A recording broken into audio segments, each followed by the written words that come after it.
Will the election in Vietnam be free and fair?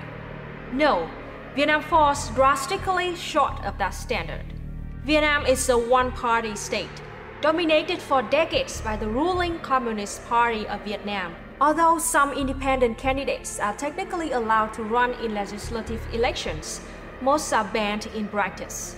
The future of more than 90 million Vietnamese should not be decided by a small group of Communist Party officials. Vietnam should finally adhere to its international legal commitments and allow an election by its citizens instead of yet another selection by the ruling party.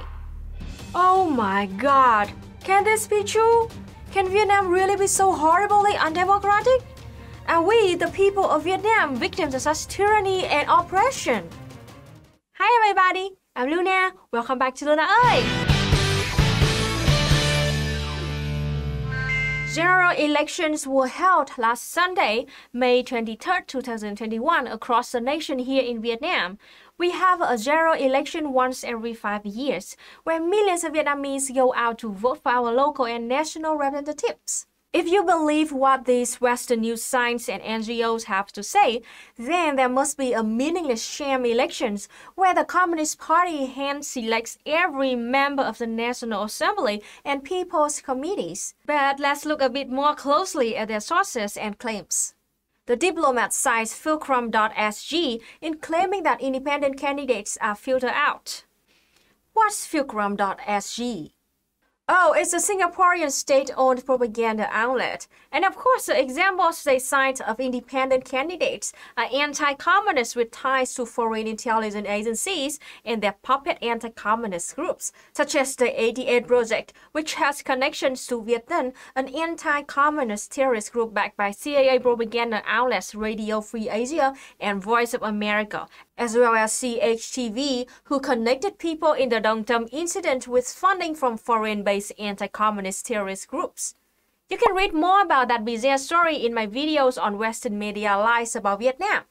So yes, if the claim is that we don't allow agents of foreign intelligence and anti-communist terrorist organizations to operate in Vietnam, that's true, but this had nothing to do with their independent candidacies. In fact, this year, Luong Thế Huy, the head of ISEE, an institution that was openly funded by USAID, ran as independent candidate, and who was openly promoted by Vietnam. Remember that anti-communist group? And he lost! But he was not arrested because he didn't actively try to spread disinformation or promote those terrorist organizations or try to cause violence. But honestly, to fully debunk all of these sources will take a lot of time. So I guess I will have to do a separate video on these claims in the future. For now, let me just encourage you to carefully follow all information to the source, to examine those sources, and to see what their agenda might be. Don't ever trust any claims without investigation, including the claims that I make. I put all my sources in the description, and you can check them for yourself, like you should always do. So you've heard the claims made by these anti-communist NGOs and organizations. Now let me give you the other side of the story. I just voted last Sunday, and it was not anything at all like these Western news sources and NGOs described. So instead of telling you my perspective, why don't I just show you? Let's go rock the vote, Vietnam style. Stop complaining. Minorities need to vote. Claim your power. But before we go to the polls, let me explain a little bit about our political theory and structure of our electoral system. The anti-communist news sources all claim that elections are controlled directly by the Communist Party and claim that we are undemocratic because we don't have any independent oversight of our polls. But that's just not true. Polls in Vietnam are run by the Hội đồng bầu cử quốc gia, which means National Election Committee. The National Election Committee is composed of 21 members drawn from the National Assembly, the Communist Party of Vietnam, as well as the Vietnam Fatherland Front. Contrary to what all these anti-communist sources say, the Vietnam Fatherland Front is not directed by the Vietnam Communist Party. It's actually more the other way around. The Vietnam Fatherland Front is an alliance of 44 smaller members groups, including the Communist Party, the Ho Chi Minh Youth Union, the General Federation of Labor, and many other groups, along with the National Assembly. The Vietnam Fatherland Front is the highest level of our political system in Vietnam and includes about 1,000 representatives, including all kinds of people from all across Vietnam. Only 200 members of the Fatherland Front actually work for the Communist Party, the government, and the National Assembly. The other 800 are normal people from every level, from every class, and also includes every ethnic minority. So you may be wondering, how does someone become a member of the Vietnam Fatherland Front? Well, first, they have to be a member of one of the member organizations. And they are outstanding individuals of every class, religion, ethnic, including Vietnamese living overseas, who are invited and agree to be members of the Vietnam Fatherland Front. And then they are a member of the Fatherland Front. That's it. It's that simple. So if you are a member of a union, or if you are in the Youth Union of Vietnam, or if you are in the Vietnam Women's Union, or any one of the other 44 member groups of the Fatherland Front, then you are a member of the Fatherland Front. That means I'm a member of the Fatherland Front, and so is pretty much every other person I know. So how do those 1,000 representatives get elected? Each group has elections on their own and send them to the Fatherland Front. And remember, only 200 of those members come from the Communist Party and the government and the National Assembly. So in terms of communist political theory, the Fatherland Front is the political base of the people's power. The Fatherland Front represents mass participation of the people, and it exists to give the people oversight over the government, the Communist Party, unions, and all other aspects of our government. I guess in the future I should do a whole video on our Fatherland Front. But for now, I just hope you understand that the Fatherland Front is above the Communist Party. It is not controlled by the Communist Party. And the Fatherland Front is intended to provide popular oversight to the Communist Party and the government. And yes, that does mean that the Fatherland Front gets to veto candidates for the National Assembly? No, not at all. The Fatherland Front can submit nominations, so can the Vietnam Communist Party, and so can other organizations, and people can nominate themselves. But there's not a single organization in all of Vietnam that can veto candidates or keep any individual from running for political office in Vietnam. We will talk more about that later on the video. But the claim that the Fatherland Front can filter our candidates or stop anyone from running is simply not true. Also, I do want to point out without any hesitation that the Fatherland Front is definitely full of communists. And why might that be? Well, because Vietnam is a country that's full of communists. Here's what you have to understand. Vietnam is, politically, a communist country. Yes, we fought a whole revolution and want to lead our nation towards socialism. So when people say, why are there so many communists in the political system of Vietnam?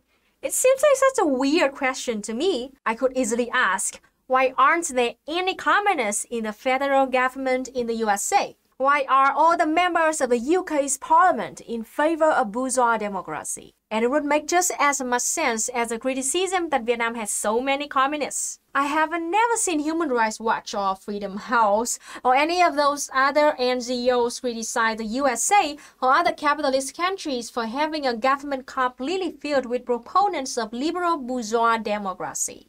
Yet, somehow, it's a terrible thing that the Socialist Republic of Vietnam has a government that's mostly composed of socialists.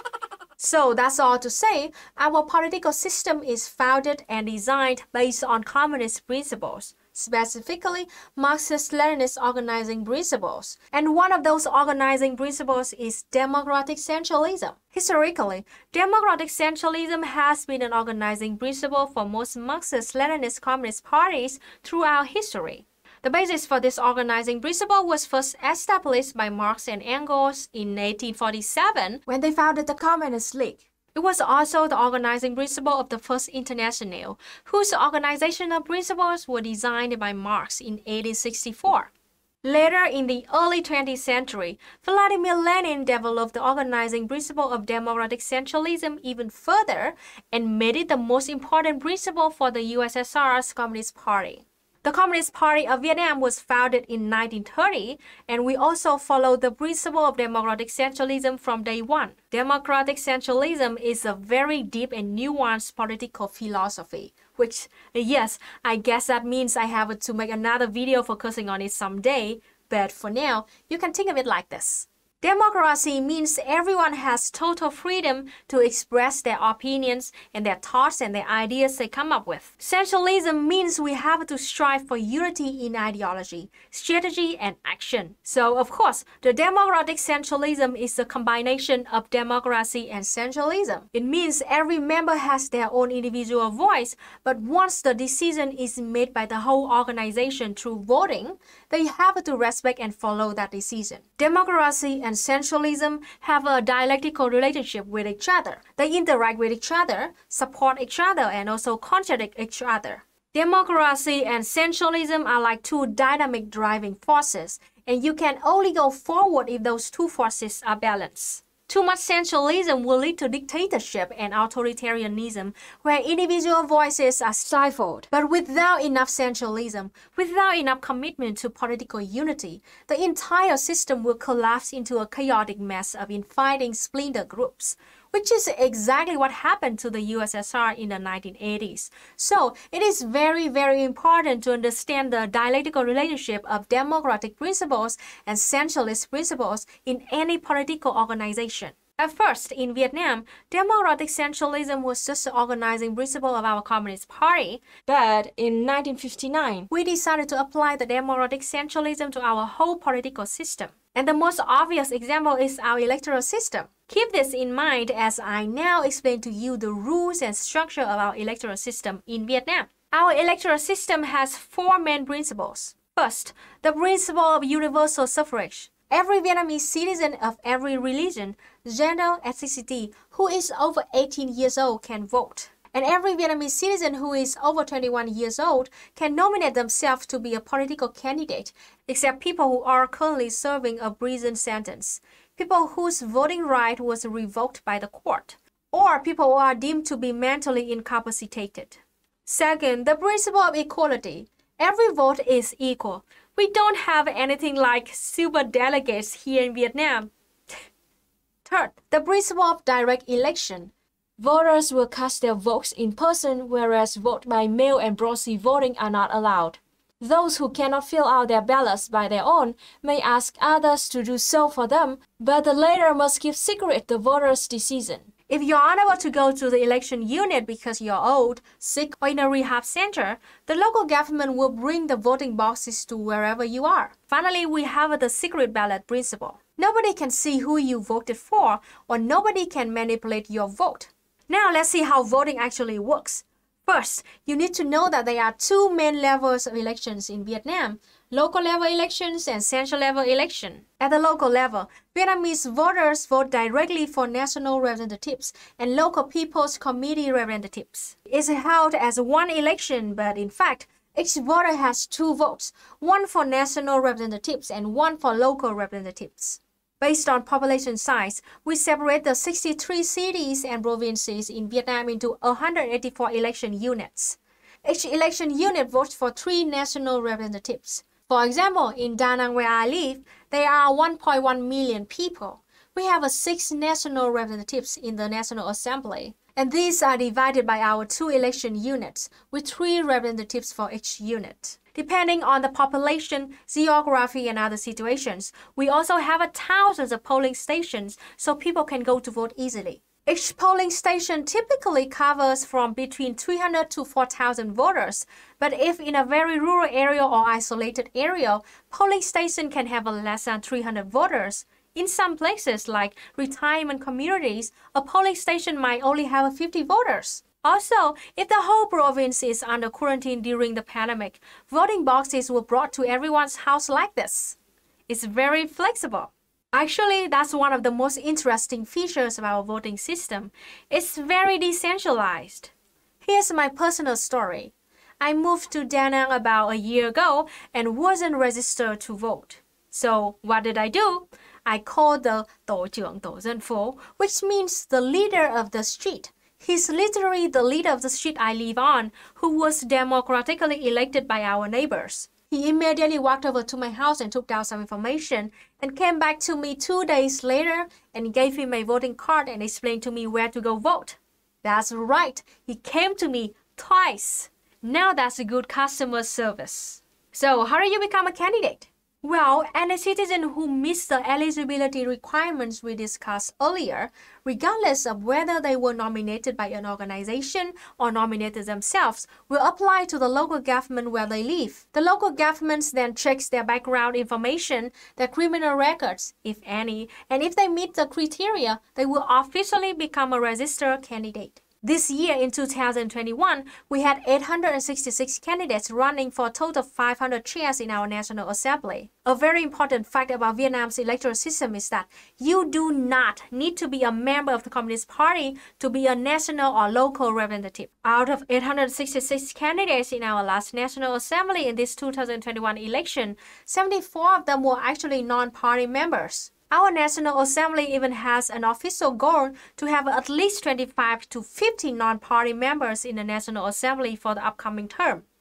By comparison, in the previous National Assembly, we had 483 total representatives and 19 of them were independent, non-Communist Party members, which is about 4% of National Assembly. As a comparison, the USA has exactly 2 independent or third-party members of the U.S. Senate and 2 members of the House of Representatives. That means Vietnam has about 5 times as many independent members of our National Assembly as the USA Congress. Anyway, once we have the final list of candidates, we will announce it all over in prominent public places, including on the internet and on big information boards in front of public buildings so people can learn about each candidate. For example, in my election unit, I could easily go in person or go online to find the names, background information, and political platforms of each candidate at various places all over my district and, of course, on my city's website. We also had a big meeting where members of the community could stand up and talk to the candidates and ask questions, and each candidate could give a platform speech explaining their priorities. Here is some footage of that meeting.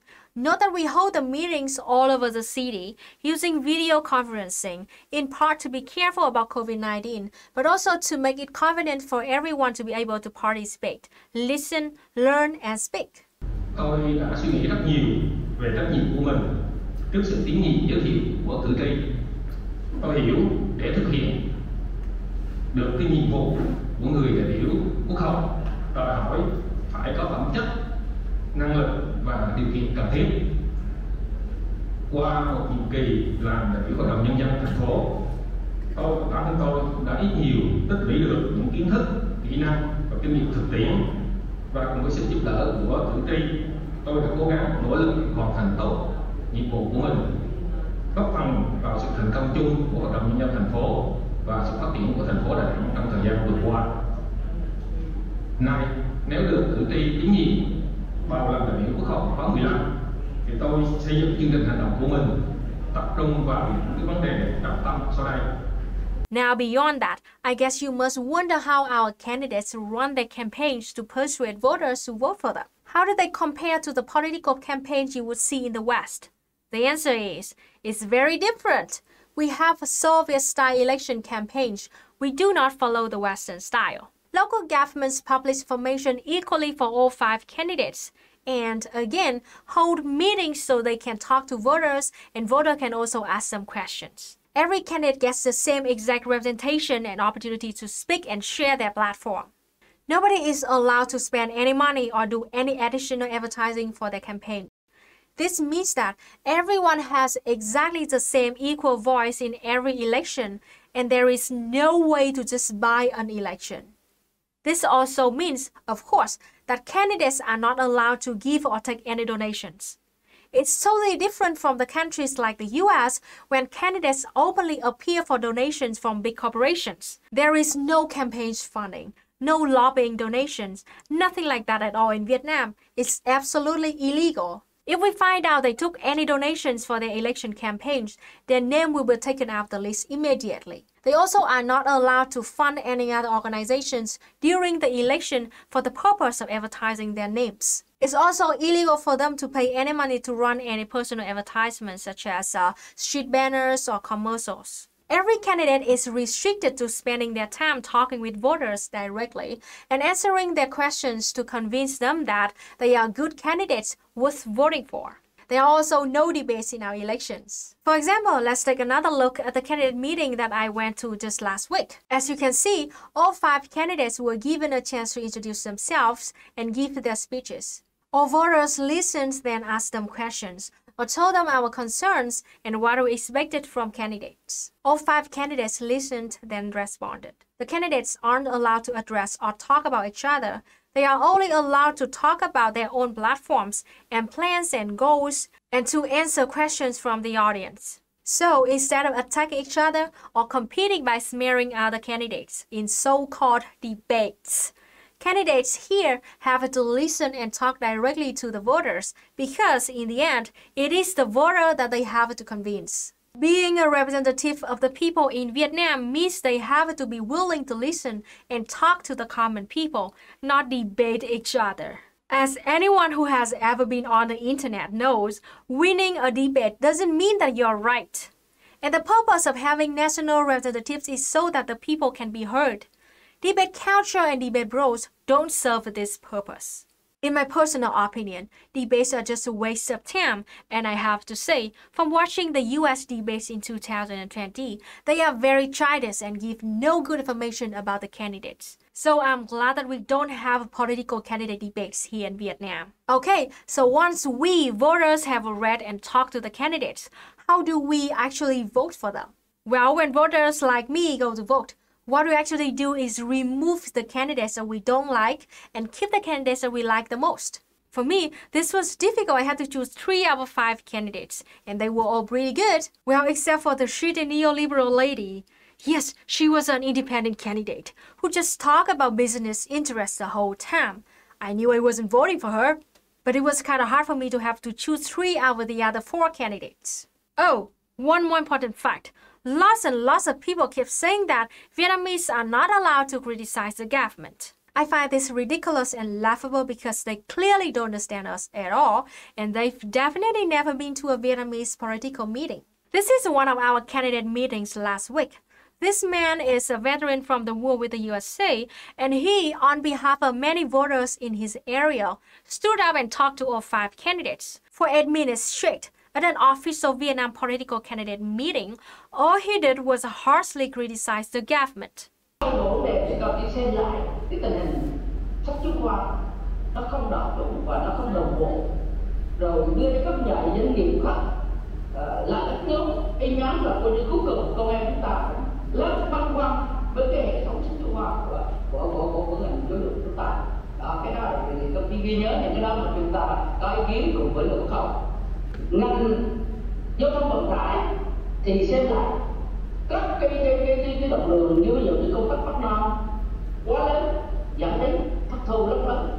Rồi cái thứ hai nữa là cái ga Đà Nẵng của Đà Nẵng thì đã nói là cách đây gần 20 năm thì kỳ từ Thủ tướng Nguyễn Tấn Diệu có ký cho bây giờ ga Đà Nẵng đến bây giờ chưa làm được, và cứ mãi mãi nhiệm kỳ nào cũng ga Đà Nẵng, nhiệm kỳ nào cũng ga Đà Nẵng, và nghe nói quy hoạch của Đà Nẵng là giờ ga qua năm Hải Văn thì mong rằng cái nhiệm kỳ này các chị giúp cho Đà Nẵng. Còn ngành lao động thương binh xã hội, các đồng chí xem lại những cái đối tượng chính sách bây giờ dưới cơ sở khó khăn lắm, vợ liệt sĩ và đâu còn bao nhiêu người đâu, một tháng lương tiền hỗ trợ đâu phải 1 triệu, sắp lên tới độ 30.000. Rồi các đối tượng chính sách khác, người về hưu với mức lương chưa đến 1 triệu mà người ta tham gia thời kỳ về quốc độ, bây giờ mức lương còn tới đó, thì bây giờ mức sống bây giờ như thế là đã mở cho đời xã hội không? Lúc nào cũng nói là lương đối với gia đình chính sách, gia đình liệt sĩ và ngân tàn và pháp hơn, nhưng mà tôi thấy cái vấn đề này công ty chưa thay đổi chính sách. Ngành lao động thương binh xã hội cũng phải xem xét đề xuất với chính phủ nghiên cứu As you can see, he pointed out all the problems we still have and how the last representatives failed to fix them, and he demanded new representatives to do a better job this term. This is totally normal in Vietnam. This happens every day, everywhere, online and in real-life meetings like this one, even on my YouTube channel. I'm not saying my government is perfect. I guess I have to say this in every fucking video that I make, man. We Vietnamese are aware that we still have many problems which need to be solved. We have corruption, bureaucracy, wealth inequality, and so on. We absolutely have the right to criticize the government. As I've shown many times in my videos, the only time you will run into problems is when you are spreading slander and libel, which is also illegal in most capitalist countries, or when you work with foreign agencies or terrorist groups to try to destabilize your nation, which again is also against the law in pretty much every nation on earth. Freedom of speech doesn't mean you're free from consequences, and candidates who are not communists are not likely to win in Vietnam because we are communists. Just like if someone ran for Congress in the USA right now, they would probably lose because the USA has a capitalist hegemony. So I don't really understand why people are so surprised that we have so many communists in our government. Why aren't you equally surprised that there are basically no communists in Western capitalist nations? It pisses me off so much that these NGOs never show this truth about Vietnam. Self-critique and public criticism of the government is a very important principle of the Vietnam's political system. If you know Vietnamese and if you can easily go to many Facebook pages, including communist pages, you can see how many people criticize the government and the police and the Communist Party, and we never get punished for it. Journalists write stories criticizing the government and even interview normal citizens who criticize the government. But of course, the Western media will never ever talk about this because it doesn't make us look like a bunch of brainwashed mindless drones. Alright, back to the main topic. In Vietnam, we make it as easy as possible for every single citizen to vote. By law, the election day of Vietnam must be on Sunday from 7 a.m. to 7 p.m., but sometimes it could be from 5 a.m. to 9 p.m. The point is to give everybody enough time to vote even if they have to work that day. We have tens of thousands of polling stations all over the country so everybody can go vote. That is why usually 95% of our eligible voters show up and vote. This year, we have a total of 69.2 million voters and 66.2 million of them actually showed up and voted. But well, there's also a downside to this level of decentralization, because it takes us kind of a long time to know the results. In Vietnam, it takes about 2 to 3 weeks to tally all the election results. I really wish that we could speed that up a little bit. It's a long time to wait. Okay, I think that's pretty much how our electoral system works. But what about our National Assembly? How does it work? The very short answer is that it's not very much different from a parliamentary system. The National Assembly elects the president, prime minister, and the chairman of the National Assembly. Of course, there's a lot more to it, so you guessed it. I'll have to explain it in more detail in a future video. Of course, our system is not perfect, and despite what I really believe is a very good system overall, it still has many problems. More than anything, I just want to show you a different perspective about how elections work in Vietnam. Because it seems like almost every article I've ever read in the Western media has been very negative and hasn't told the full story about how this system functions. So, I hope you enjoyed this inside look at voting in Vietnam. And maybe you've even learned a lesson or two about how to run your own political organizations. For better or worse, Vietnam is proving to you that Western capitalist democracy is not the only way. Okay. Thank you for watching, everybody. If you still have any questions or suggestions, please ask me in the comments. I will try to answer them all. See you in 2 weeks. Bye bye! Chó đi cùng chủ đi bầu cử luôn. Rồi hôm nay đặt cách cho con chó.